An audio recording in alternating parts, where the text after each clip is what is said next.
basic consumption, food, clothing, and if we can see the shopping malls coming back, I think that will be a good indicator. However, the COVID-19 protocols will have to be observed. The news about vaccines coming in, they say in December, it will come in and have the first vaccination in the US. But in the Philippines, I think the rollout will come much, much later.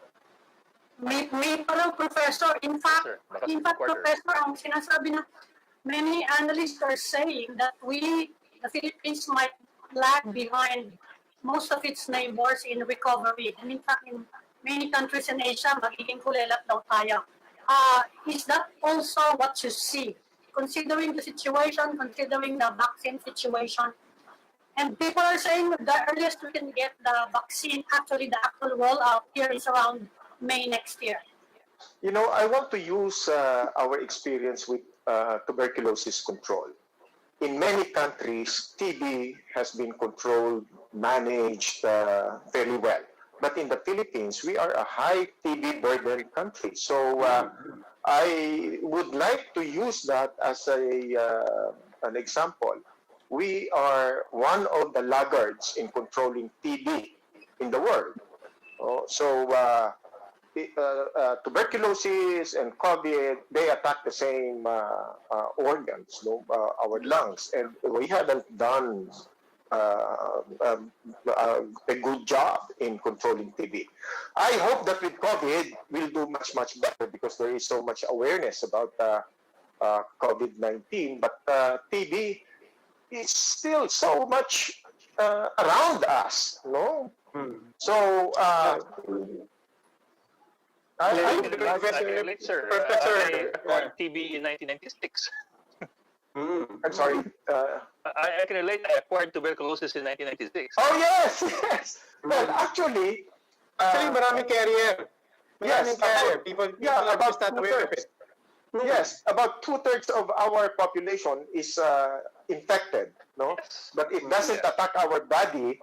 It attacks our body when our immunity is low. But we all had it, and fortunately for us, I don't know. I think that is what they are saying about when you have so many that are infected, you feel kind of comfortable. It's like everybody has it, so you just have to stay strong. But it's different when it comes to COVID. If you have it and you are a risk part of the risk population, you can really die from it. That's right. Kaya yung pinasabi ng mga you don't require physical distancing for tuberculosis. The physical distancing is really what's killing our economy now. And that's what the analysts are saying. I'm asking you about it. If you're sharing their view, that the Philippines will recover slower than other countries from this pandemic. Well, I'd like to think that the Philippines will at least match the recovery of our neighbors. But I think our experience with major public health concerns, public health issues, not been very good. So I hope that we are different this time in COVID. Polio is back. Yes. TB is still very much around. And also, I think there is a lot that we need to consider about housing.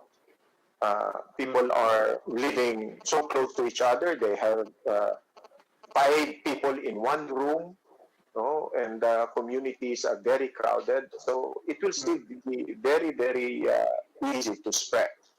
But Professor, kaya nga po nasabi nyo kanina, the Philippines is a country, hopefully with massive numbers at the end of the day with our neighbors, but we might be behind, certainly from relative to other countries that will open up, will get the vaccine earlier than everybody else. That's country to country. What about sector per sector within this country? Which sectors do you see naturally being able to take advantage of reopening early on, and which will be the sectors na medyo matatagalan pa yan?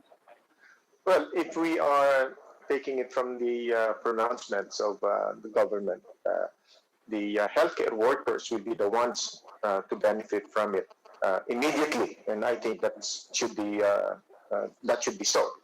And then everybody who's frontliner in public service, exposed to people, should get them. Ang problema, yung mga mahihirap, baka sila ang maiwan. So if they are not part of the workforce, they are in communities, baka hindi sila makuha. Kaya I think if I may add to the discussion concerns in distributing vaccine, I think it will have to be community to community. There's no way getting around it. If we look at the incidence of COVID right now, it's mostly those in the poorer communities because of how they live, because of their communities are so crowded. And then, when it comes to vaccination, if they are not part of the workforce, they will be left out. Sir, what do you mean by community to community? What exactly do you mean by that? Well, barangay to barangay. I think we can already identify. So, for example, in Manila, in Quezon City, we already know the incidence or frequencies or presence of COVID up to the barangay level. So, when we are talking about locking down some villages, some barangays, I think this is the time when we should think about not locking them down, but vaccinating them. We already know that there are high COVID barangays, and we should focus on them. Looking at the response of the government, we've been gradually reopening different sectors. What in the coming weeks? We can do more of. Transportation is basic, no? If we don't have transportation, the economy will stall.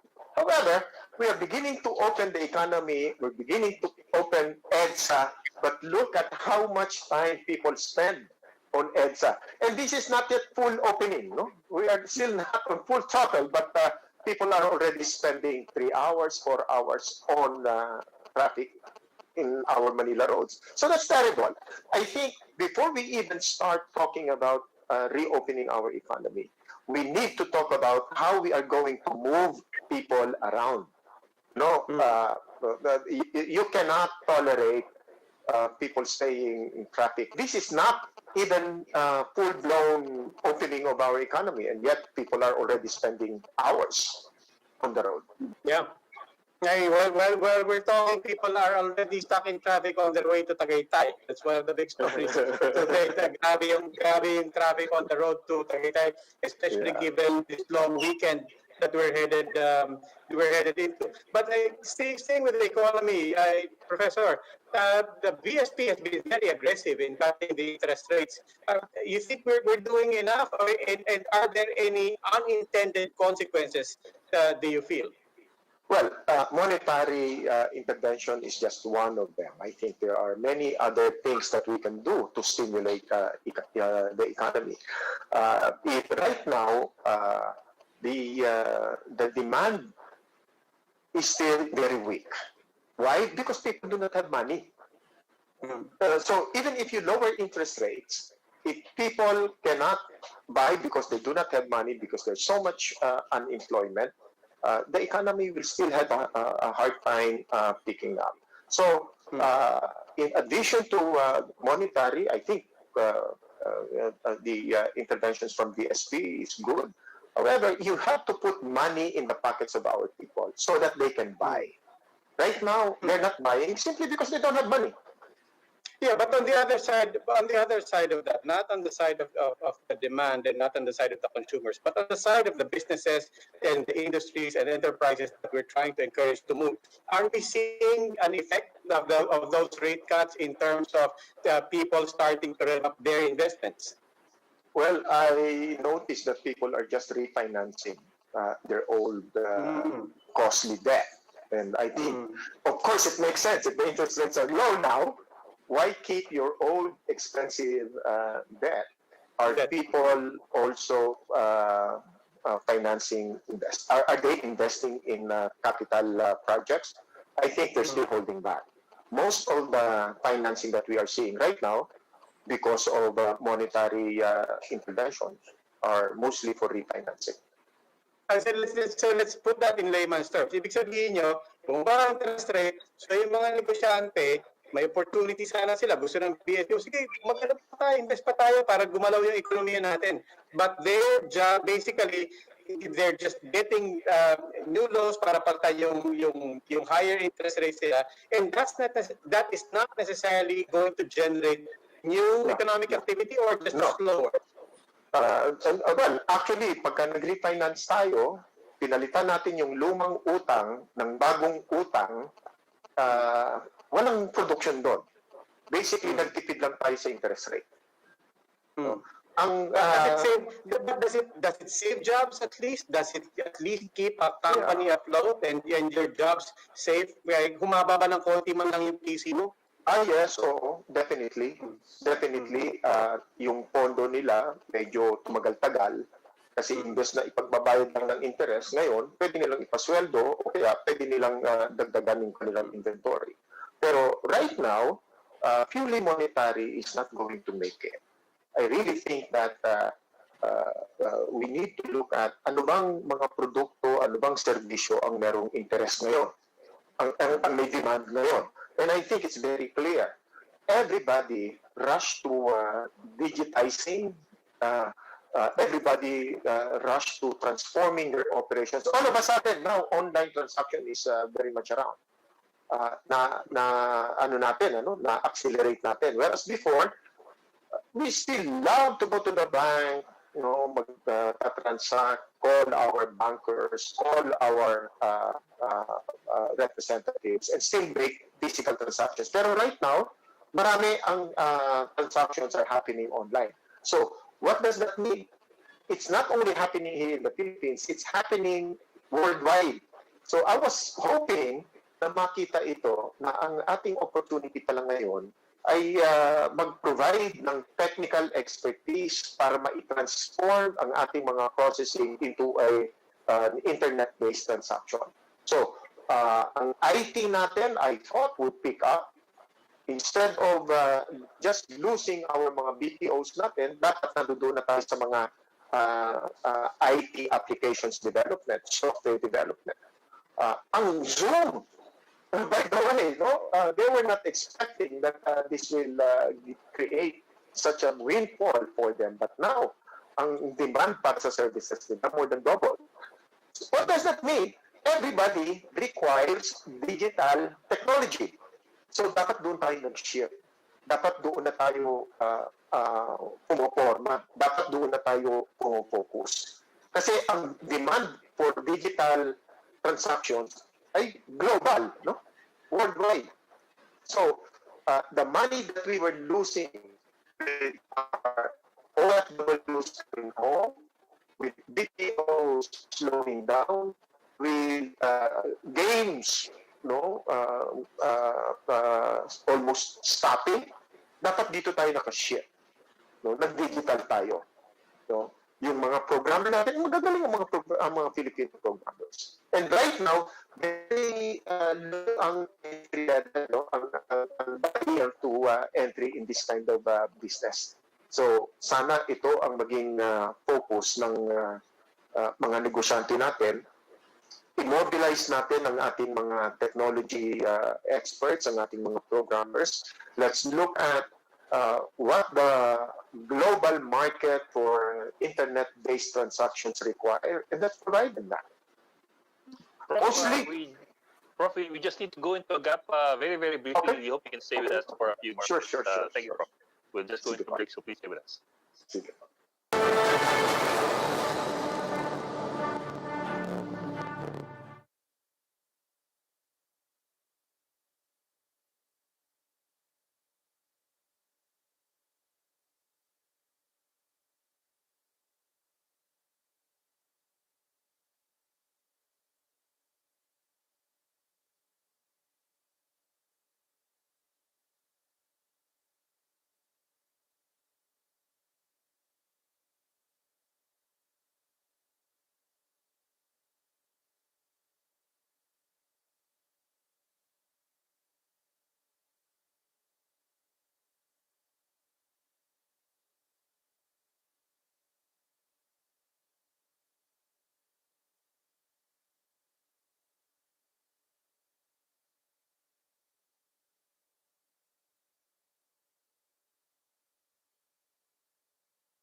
Welcome back to the Chiefs. We're still with Professor Emmanuel Leyco, an economist, of course, as you all know. He's also the president of the Pamatasan ng Lungsod ng Maynila. Professor Leyco, welcome again. And thanks for staying with us. Nawala yata si Professor. Nawala yata si Professor. Oo nga. Well, at least sa PLM, sinabi nga niya sa atin at least tuloy-tuloy yung klase, no? Marami tayong gustong tanongin kay Professor Leyco. He wears many hats. Usually, pag nandito siya, syempre, economist, but we also want to ask him about online. Okay. Now, Professor, so we'll stick to your economist hat first. We'll stick to that. Recently, the Senate moved on the bill. Alam natin, matagal na pinag-uusapan, mas limuto, kung na tinawag natin dyan, tira, train, and so, trabaho. But one of the hallmarks, of course, is to lower corporate income tax. I'm just curious, we're still in a crisis, but trying to emerge out of a crisis at a time where revenues are low, we're trying to bring back the economy. Kumusta po yung timing nitong na pag-move sa create bill, given its objectives and given our special needs in the coming year? Well, I'm not sure if the government was following the trends in its revenue collections. With so many companies closing, with many businesses that are slowing down, I'm sure the revenue collections are also down. Now, with these further tax cuts, baka it's like choking ourselves, in the end, pakita natin, wala na pa tayong pondo, and then these incentives are not gonna work. These days, I think the best incentive for business is if there is a demand. There's demand if people can buy. And if the people cannot buy, if the people does not have a strong purchasing power, maski na anong tax cuts ang ibigay natin sa mga negosyante, I don't think it will help. So I think we have to go back to the basics. Yeah, but I mean, that's well taken. But to take that point even further, ano ba yung sitwasyon when it comes to the investments that we also want to either keep or attract? Because, given that this was a pandemic and the crisis was felt by every country and every country went into recession, ano ba yung mode ng mga other companies that we're trying to attract? Because there is also a big movement to renationalize a lot of companies to bring back everybody's respective investors. Again, is that another obstacle that unfortunately runs across at this point in time? I'd like to think na dapat ang focus natin ngayon is how can we stabilize the economic infrastructure. Ang pandemic, ang tragedy, parang mga tsunami yan nung mga nakaraang dekada. Look what happened to Thailand. Look what happened to Japan. Nag-tsunami sa kanila. We thought ang mga factories ng Thailand will move to the Philippines, but they did not. Why? Because the economic infrastructure in the Philippines is not that stable. Kaunting bagyo, tanggal ang kuryente. Ang communication, napakahina. Ang mobility ng mga tao, people, before they come to work, they have to spend 2-3 hours on the road.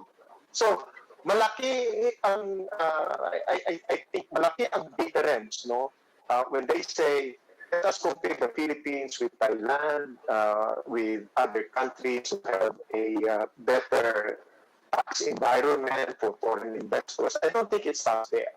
It's not just the tax environment. I think it's more of the more basic economic infrastructure that will make the Philippines an attractive place to invest in. Look, we used to have FedEx. Remember that? Yeah. After the Americans left so big part,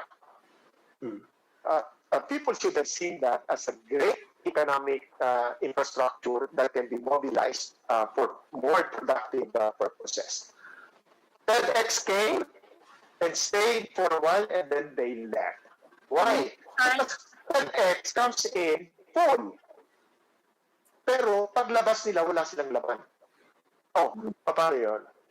Bumabalik at I think they come in, basta one way lang ang puno. No? And so, they can get that. So they move to the Philippines. No?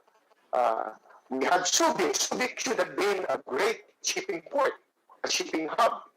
No? If they're talking about import, export, foreign investments, no? Hong Kong and Singapore are major economic hubs. Subic could have been that. Clark could have been that. But what did we do? No. And did the foreign investors come in? No, they did not. Lower the taxes, will they come? No, they will not. We have the second highest or most expensive power in this region, and then hindi siya reliable, no? Kaunting bagyo, magkakaroon ng power outage. Ang telecom natin is the most expensive and the slowest.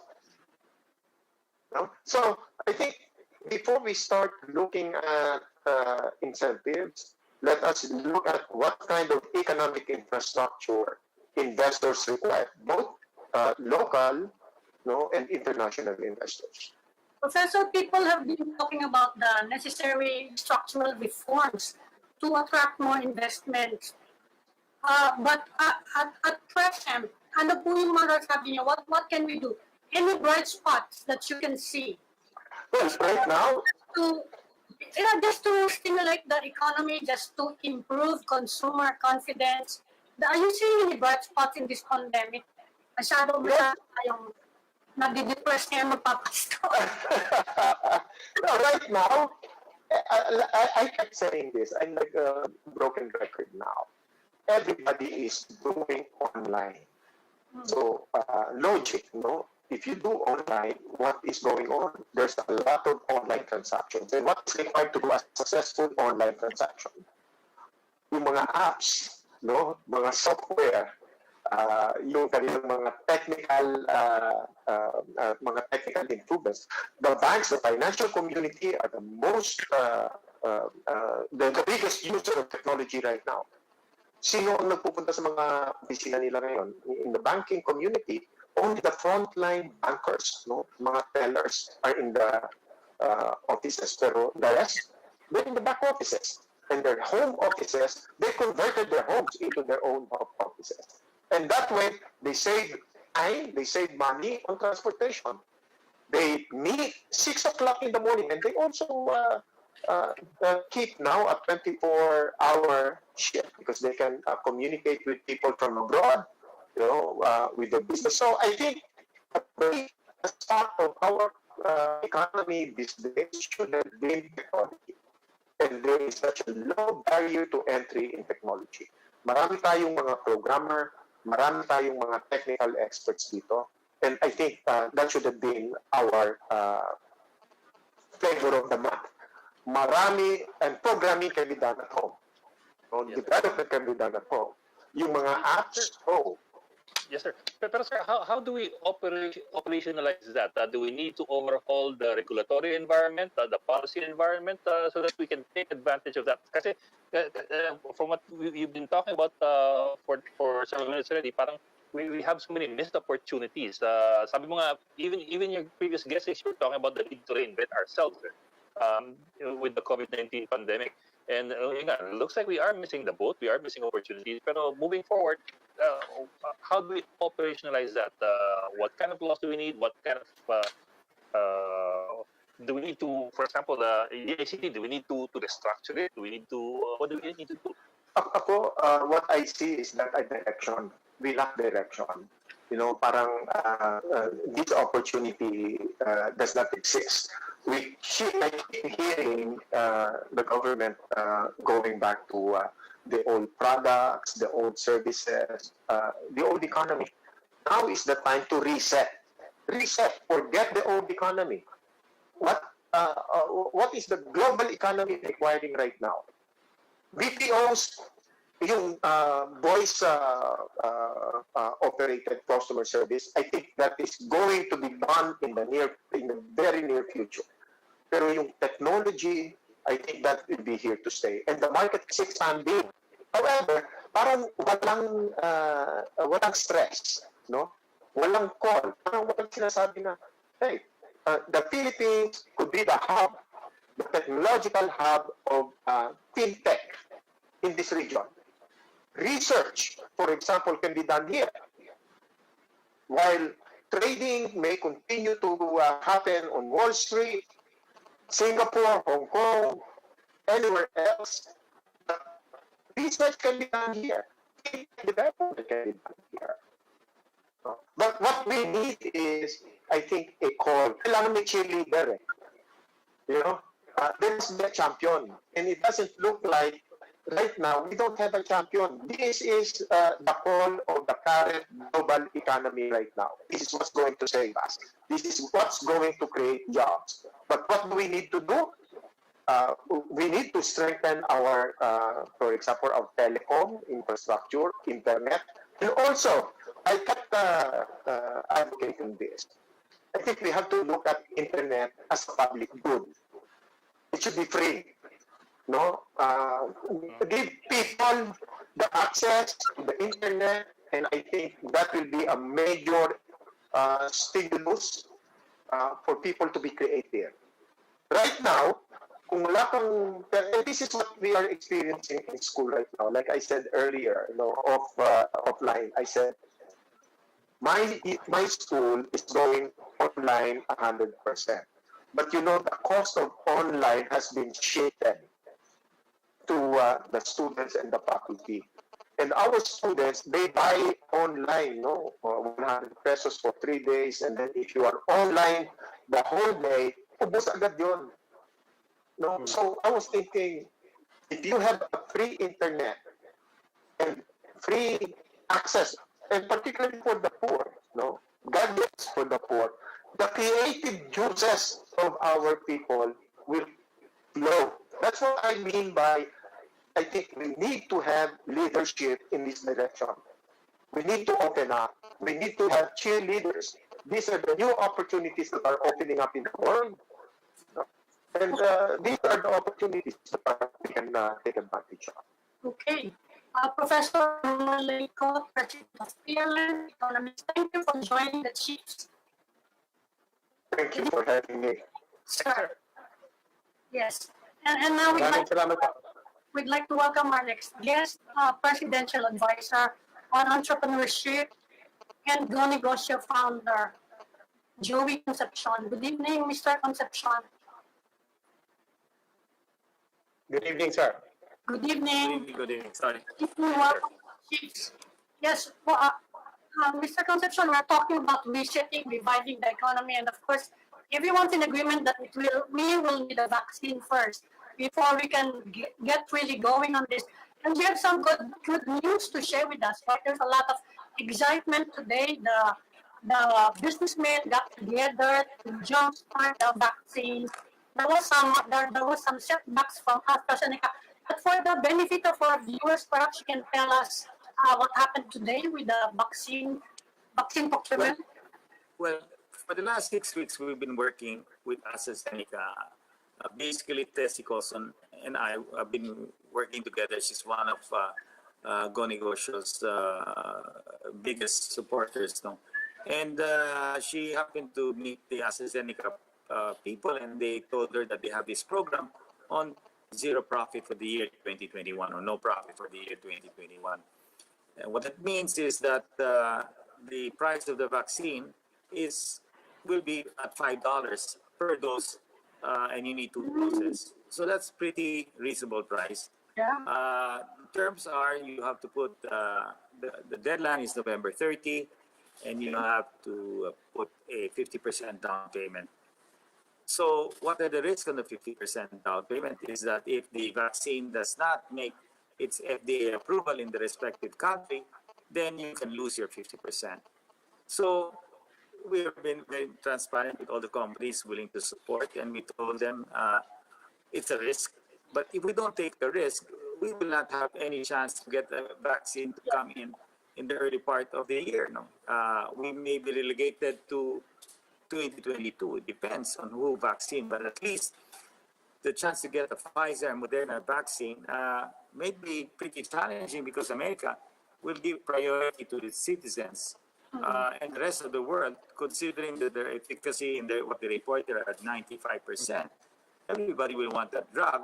A limitation there would be maybe the handling because it's minus 70, minus 80, but definitely America will want that. So the program that was available was the AstraZeneca program. And so we requested, we had a meeting with Secretary Galvez, and what was important in the tripartite agreement is that AstraZeneca and us insisted that we have liability protection, because what we're doing is we are buying the vaccine from AstraZeneca and basically donating it to the Philippine government on a condition that at least 50% of what we will donate will be going to our own employees. So, in other words, normally the government should take care of vaccinating the Filipino people. But here, we're willing to share this purchase with the government, provided we're able to also vaccinate our own employees, especially the frontliners. And many of our companies are involved in the entire economy. And if we really want to open the economy, we have to make sure that our people who are in the front line are safe, and especially those in the malls, in the fast food restaurants. You can imagine if they have been vaccinated, and more people will go to the malls because they will be assured that they won't be infected, no? Assuming the vaccine works. So, and I'm glad that Secretary Galvez agreed to the tripartite agreement, giving us liability protection, both pharma and donor, plus agreed to the sharing agreement, provided it follows the priority sector of the government, which means poor employees, not, the managers, executives should take backseat. The board of directors should take backseat. I don't know if they will allow seniors who have comorbidities, but that's not important to me. What's important is to get the vaccines to our workers, our poor people. No? That's the most important thing. Well, sir, give us a number, sir. If I got it correctly, I think 2.6 million doses. It's about 2.6 million doses. That could have hit more than that, but AstraZeneca insisted on a cutback because they had no more time to document all of this. So there are a lot of private sector companies really wanting to bring in the vaccine to help their employees and the public to open up the economy. The vaccine is 500 pesos. A test kit is also 500 pesos. So a test kit, you will have to keep using it. A vaccine, if you use it and it works, and that's it. You don't need to test your employees anymore. They are protected. So it's logical to really put money behind the vaccine, because that is the ultimate weapon to kill the virus. No? What we're doing today is allowing us to coexist with the virus. No? Sir, and logistically, what will be the difference between AstraZeneca and what Pfizer is offering? We know about the cold storage. So beyond the negotiations and the terms with AstraZeneca, talk about the logistics going for this. Is 2 to 8 degrees. That's all. It's not minus 70 or 80. So that's an advantage of AstraZeneca. It's similar to an insulin and it's refrigerator temperature, basically. So there are a couple of vaccines who are in that same level. I think Sinovac is also 2 to 8 degrees, if I remember right. So AstraZeneca is the same. You will have a better, a lower cost in logistics. You will not have to construct. And we're in the ice cream business. We don't store ice cream at minus 70 or 80. There is some confusion now on how many doses are needed. And yes, or what yes, is this a major setback to your plans, or how long will it take to clear this up? I don't think so. It's a major setback. I think AstraZeneca is a well-renowned, respected pharmaceutical company. Oxford, the same thing as well. There are these things that happen, but if you look at one One is 70% efficacy if you use 2 doses. One is at 90% efficacy if you use a half dose on the first dose. But then in the end, they both are way beyond what the pneumonia and flu vaccine we take. No, we're at 70, 60, 70%, I'm told, for pneumonia or flu. And what 50 allows is anything above 50%. So I'm confident that the scientists will be able to sort this out, and we're just waiting. But the private sector, it's we have to take a risk. When we make an investment, we put money in it. Now, our investment here is different. We want to open the economy. So if we want to open the economy and save jobs and livelihoods, this is the best thing to do. What we've been doing by providing testing and treating is good for the time being. But now, every country in the world has also purchased AstraZeneca. They are taking a risk. They paid the deposit. Now, some countries can do that. Some countries are prohibited from doing that and taking a risk on the down payment. No? But the private sector has no risk. We're taking the risk. The government, I understand if the government cannot take that risk, but the private sector can take that risk. And to us, if the economy doesn't open, then many people will suffer as well. Micro, small, medium, and even the large corporations today. Look at all the airlines, the huge losses and all of these tourism sites and all of that. So there's no other way to save more of the livelihoods if not to open the economy. And if the vaccine is the way, and I'm studying it, so 500 pesos for 2 doses on the Astra model. Now, the deadline was November 30. We were able to make it today, barely make it today. But I was surprised that earlier on, that was only 1 million doses. And within a period of 2 weeks, all the orders came in for many companies, and many more want to join. No? BPO, Yes, sir. semiconductor, many. But we had to close it. So we Yes, sir. appeal to Astra if they can come up with a second phase, and they are going to consider that. No? Opo. So, certainly a very laudable initiative by the private sector. Although I was also wondering, is there any chance that the government could also step in and take the burden of making that gamble that you are making? Because this is basically your gamble by the private sector, and government doesn't seem to have any stake in this, at least financially. But considering that AstraZeneca's vaccine is the cheapest that we know of so far, and it's pretty practical logistically, shouldn't government take that step? Take that big step? Secretary Galvez is doing his very best. And if we have laws or rules around this thing, I'm not well. They told me about the issues, and it might be difficult. You know, the Denbaksha case also was an example. So people are trying to avoid that instance. But if you were to ask me, I leave it up to Secretary Charlie, and that's why we said at least the private sector will help the government by giving half of what Yes, it's sir. paying for as a donation to the government. No, so Yes, sir. I had wished that we could get 5 million doses, and we could definitely the private sector, from what I saw, that has the appetite for it. No? But then again, we couldn't make the deadline.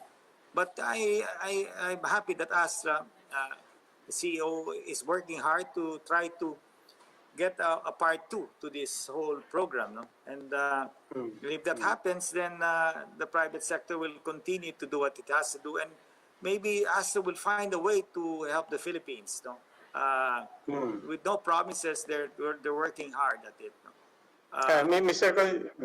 Mr. Concepcion, of course, beyond AstraZeneca, beyond vaccines, we do want to talk about the economy as well. You are presidential advisor on entrepreneurship. You founded Go Negosyo.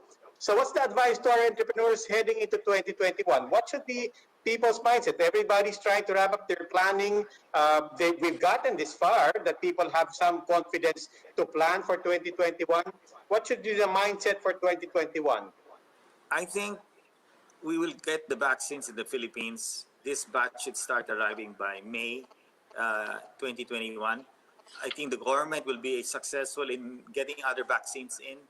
so we will start vaccinating Filipinos by 2021.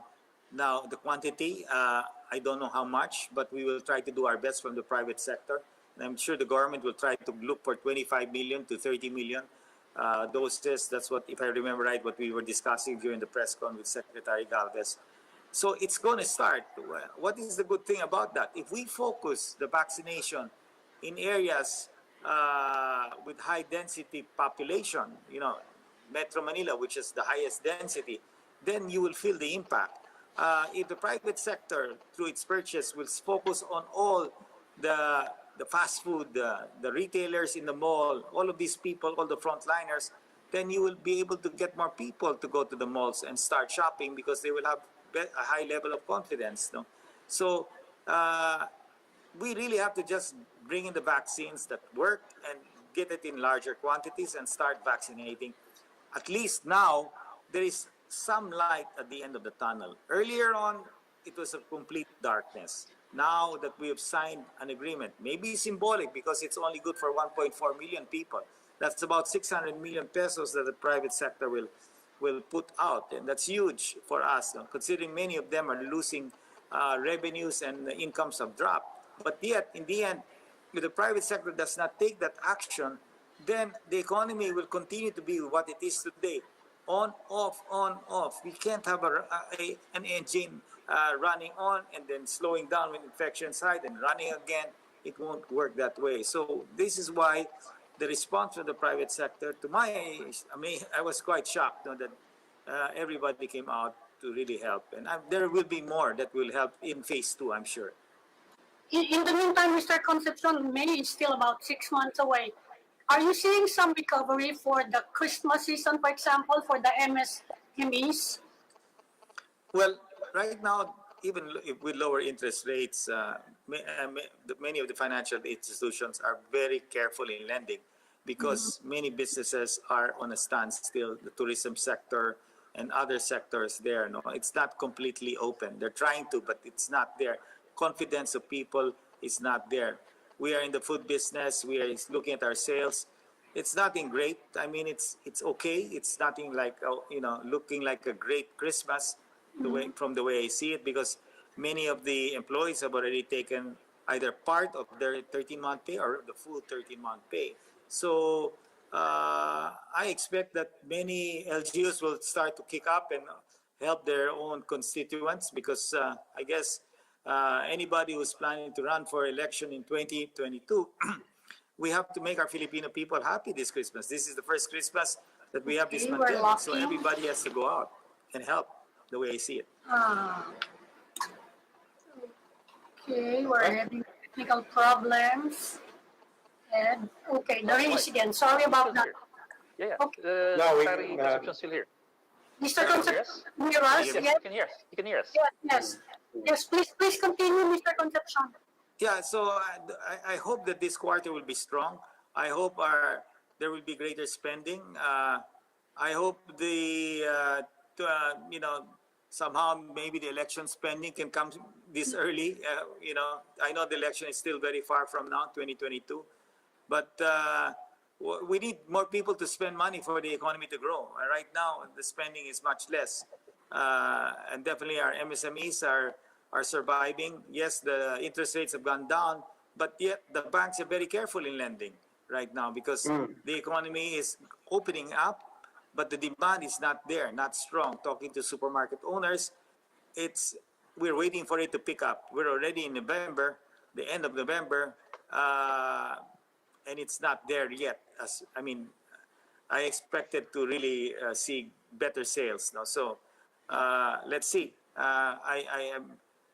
I'm praying that we end the year with a great year. But you can see the big companies really suffering as well. Everybody is taking the brunt of this whole pandemic. It's not a joke.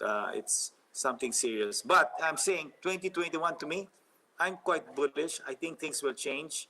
I think with the CREATE bill being passed and the stimulus packages that will be passed, this is the time to put it.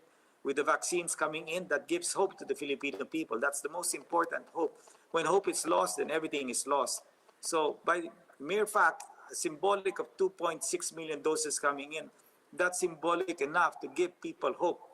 And if the trials come out well with whatever brand it is, then more people will already position. Right now, people are holding back on capital expenditure. But if they see that in 2 years, we will get out of this, many people in the restaurant and services business will find a way to start to reinvest. No? Uh, and that's how I look at it. No? Okay. Well, Presidential Advisor on Entrepreneurship, Joey Concepcion. Sir, maraming salamat po for joining us tonight. And well, good luck po with your initiative. We certainly hope that you can get more. We need more, and we will try to get more. Yes, sir. And actually, we hope that government can also step in and do something about Yes, it. they're doing their best. And that's why, in a way, I didn't work for government because it's so hard now to follow certain parameters in the private sector. When we say just do it, do it. It's our money. Here, you're Yes, sir. managing the people's money, so you have to be more careful. Yes, sir. Well, sir, before we let you go, can you drill a bit down on that? What were the issues that they are concerned with the AstraZeneca's vaccine that they don't want to dive in yet? No, it's not that. It's whatever vaccine is there. Because, when you have to pay a deposit and that has a risk without an FDA approval from the respective country, you're not sure it's going to be approved. So if the drug does not work, then you will lose your deposit. No, and the private sector can take that risk, but I don't think the government.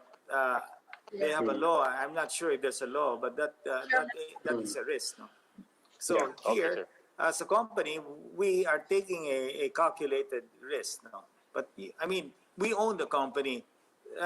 The cabinet members don't own the country. No, it's the Filipino people. So they have to follow certain laws and rules. No, so that's our advantage, and that's why we are helping them with giving whatever we buy. We will give half to the Philippine government for their frontliners. And we've been working with Secretary Galvez for quite a long time, from testing and all of that. And we want Secretary Galvez and Secretary Vince and, of course, the IDF to succeed. And together we heal as one. Okay, Secretary Joy Concepcion, maraming salamat po. Salamat po. Thank you. Salamat po. Thank you. Okay, it's we're going overtime, so we have to say goodbye. Happy weekend to everybody. See you guys on Monday. Happy weekend. And that'll be all for this special or this weekend edition of the Chiefs. We hope what was discussed here will keep the conversation going. I'm Edwin Gaupan News. I'm Nani Pamintuan of the Philippine Star. I'm Robbie Alampay, and we are One News.